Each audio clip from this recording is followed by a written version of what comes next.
So this is totally reliable delivery service. Been around for a while, a couple of years, 2020, but it recently came onto Game Pass. I am CouchCoop, by the way. This was released on Switch and the PlayStation 4. This is running on the PC. Frame rate's on the top right. It's not a bad looking split screener. I wanted to talk about it because there's quite a few couch co-op games in here. Being Moving Out, one of them with the strange grab mechanic, and Gang Beasts also uses that predominantly, but it's also got this wicked open world, use gadgets, stuff that you'd see in like Human Fall Flat. There's full-blown platforming puzzles in here, and those ragdoll mechanics are actually quite tight. They're really good. Also, the mission is to not damage stuff, and lifting things up above your head is a thing, but we didn't figure that out, and driving the vehicles is really difficult because you've got a Gang Beast style grab a stick. Things derail really quickly, and there's all kinds of stuff to try and ruin your day, like things hurting around this mini-map, and the packaging taking massive damage if you just like drop it minutely and you're scored on that, and you desperately need money because you've got to go to this wizard and start buying new vehicles to get better packages delivered for bigger rewards. So the loop is cool.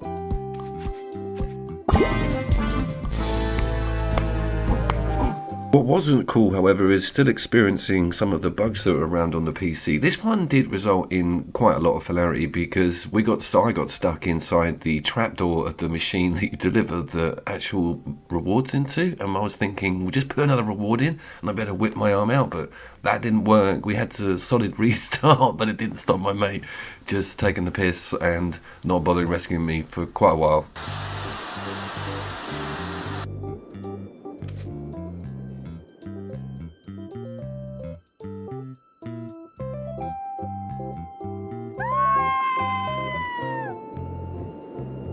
This is what I like about it, and Plants vs Zombie does this. It's a full-blown game split between two people, so you're very autonomous. You can look at your map, you can set your waypoints, you can even get on with another delivery quest, but you can only have one going at one time so far. So that was a bit annoying. I wanted us to be multitasking and just pulling in those reward points really quickly, but some of the game model is based around you both having to stay in a vehicle and take the package to its destination together. That's actual real-time lag. When new stuff happens, you get that stuff with PC. When it runs a script for the first time, there's a huge delay on things. And there's quite a lot of new stuff happening in this open world map, so just beware of that. What I did love is its day and night system. Very cool, the stars come out, even different wildlife is around when it's nighttime. I was quite taken aback by how much complication there is for a game that's barely 3 GB.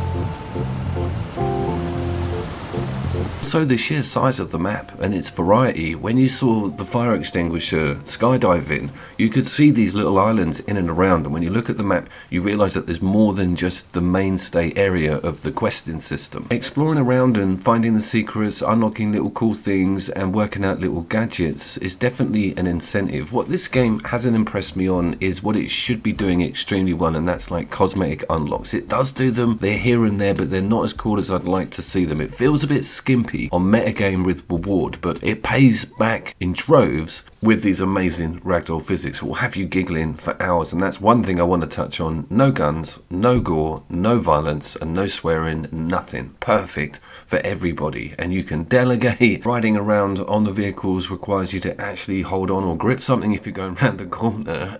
Everything can be like going to plan and you'll hit a manhole cover that will blow the car clean into the air. It sometimes would do a full 360 barrel roll and you'll be back on the wheels, but the parcel will be ruined. So that sort of stuff, mate, just thinking about it makes me laugh, let alone getting a family member involved. You also possess like Master Chief like strength, being able to like flip the vehicles, get them back on their wheels really easily. That's one of the things that the game revolves around, is getting cool new vehicles that can take loads of parcels. There's even forklifts. There's some amazing gear in this game. It's all hidden behind having to do quite a lot of menial tasks at the start. So just get them out of the way and then start getting involved with some of the hooliganism that goes on within this map.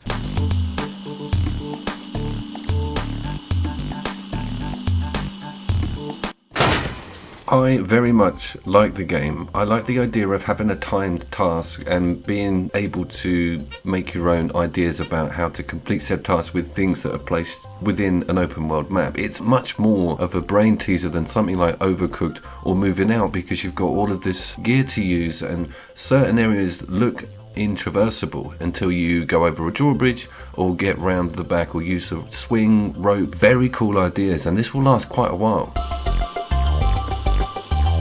Its physics aren't shallow either. Do you remember me talking about the manhole covers? Well, I'm like, look, if we load up, if we're heavy enough, we should be impervious to the blast. And sure enough, it works because you can't see the damn things, and they will ruin it. They will throw your vehicle out of the shop. Well held, Coop. Well held. So it's £9 on the PlayStation Store, and there is a sort of bit of DLC, sort of cyberpunk DLC. I haven't looked into that yet. It's on Game Pass, which is kind of the best way to access this as far as I'm concerned, and a Switch version, 4-player, don't forget. Didn't want to try that 4-player split. It wasn't running great at the best of times with 2 players, to be fair, so 4 might make it topple a little bit. I will fire that up and test that, because this game would be so interesting with 4 people in this map. And another thing they might have missed is a versus mode. Imagine the trolling you could get up to if you could ruin someone's delivery, blow up their car, or put bombs inside the packages.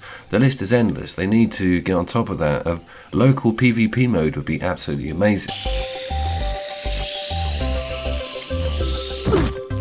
Is there anything else in this vein you feel you should mention? Humans Fall Flat is definitely one that I'll show you in a second, but of course you've got Moving Out and you've got Overcooked, which have this sort of vibe with those tasks that need to be done at a timed co-op level, but none of them really take place in such a malleable open world map, which is definitely what that delivery service game has to offer. So that's its strength. This is Humans Fall Flat. As you can see, it is quite a linear puzzle game where you're going through different environments, flicking switches and putting boxes on top of things. If you're a big fan of this Gang Beast style ragdoll physics, then this one will have you laughing to no end, because it is quite funny playing as a little dough man. But they're both worth looking at, both very different. I did mention Gang Beasts is one that's just an out and out Doughball fest. On the PvP front, with those funny physics, Rubber Bandits is just the best in that area. Controversial, I know, but it just does it for me. Something about it just, I think it's the little gimp suit stuff. It's brilliant. I'll see you down there.